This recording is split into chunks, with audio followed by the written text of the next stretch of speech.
what happened. Strangely, when it comes to the Israel-Palestine conflict, that standard is never used. And the reason is pretty straightforward. Because if you look at what the human rights organizations have to say, uniformly, I mean all the human rights organizations, it doesn't cast Israel, it doesn't put Israel in a very good light. So let's take the most recent case. Most of you in this room have, of course, heard of the name Richard Goldstone.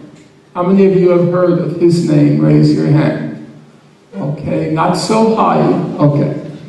So Mr. Goldstone produces a report on what happened during the Gaza invasion. And there is this huge hysteria over this report. And the media immediately start to call it Richard Goldstone's controversial report on Gaza. It's controversial. It's an odd description. Why is it odd? Because Mr. Goldstone's report was not the first human rights report on what happened in Gaza.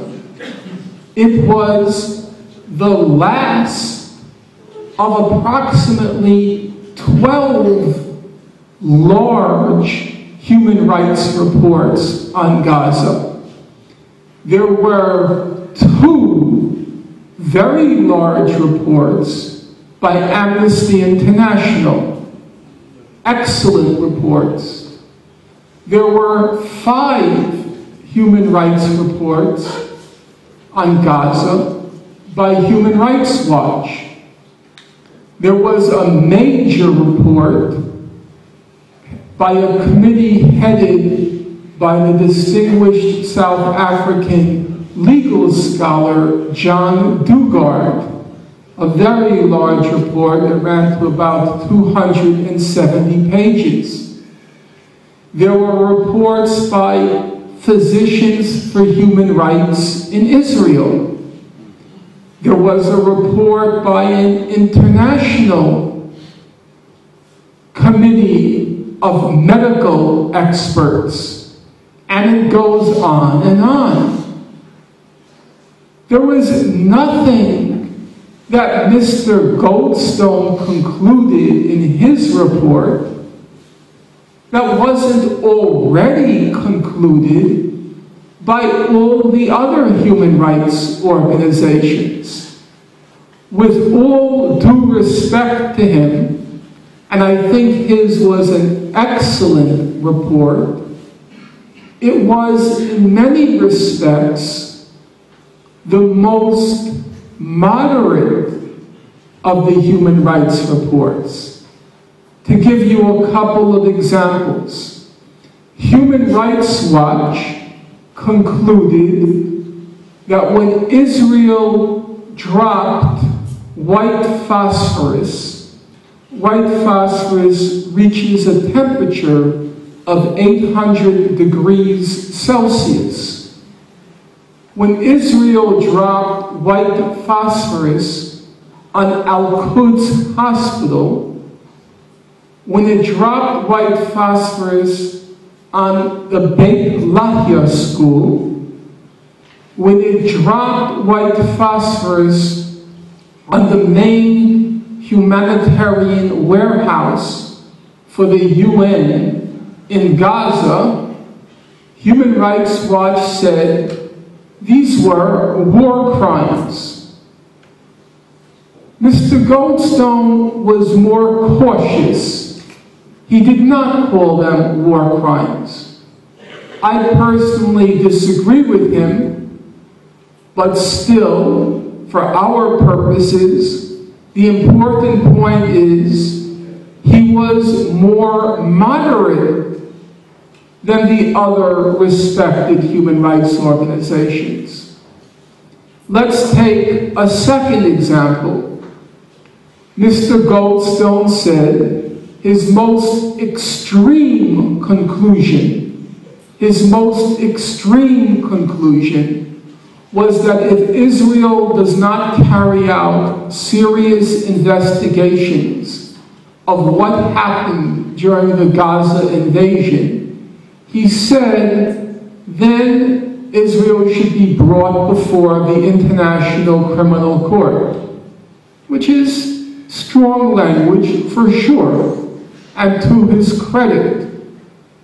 But we have to bear in mind, Amnesty International put out a very substantial report in which it said Israel has become such a consistent violator of human rights that the United Nations should impose a total arms embargo on Israel and Hamas.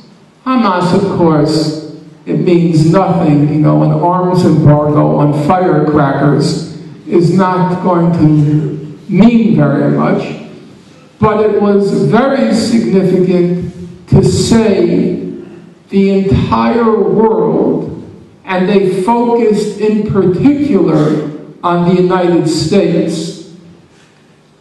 All the white phosphorus weapons used in Gaza, all of the white phosphorus, and they showed the pictures. They were all made in the United States. And Amnesty said there should be a total arms embargo on Israel. That's serious business. Again, with all due respect to Mr. Goldstone's report, he never went that far.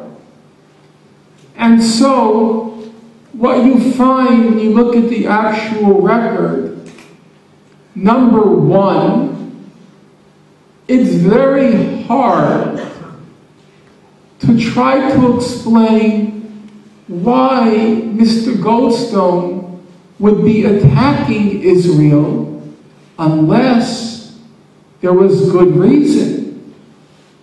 Mr. Goldstone is Jewish. He says he's a Zionist. He says he believes in the idea of a Jewish state in Palestine. He tells you his mother was an active Zionist. He tells you his daughter is an active Zionist. He sits on the board of governors of the Hebrew University in Jerusalem. He has an honorary degree from the Hebrew University in Jerusalem. He says, I've worked my whole adult life for Israel.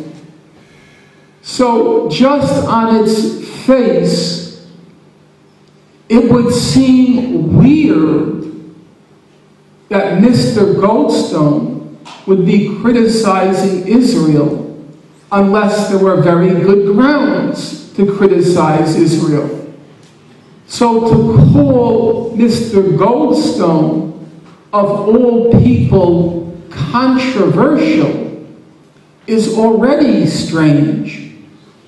But it becomes much more strange when you see that all the other human rights organizations were as critical, if not more critical, than Mr. Goldstone in their depiction, in their portrayal of what happened in Gaza. In the real world,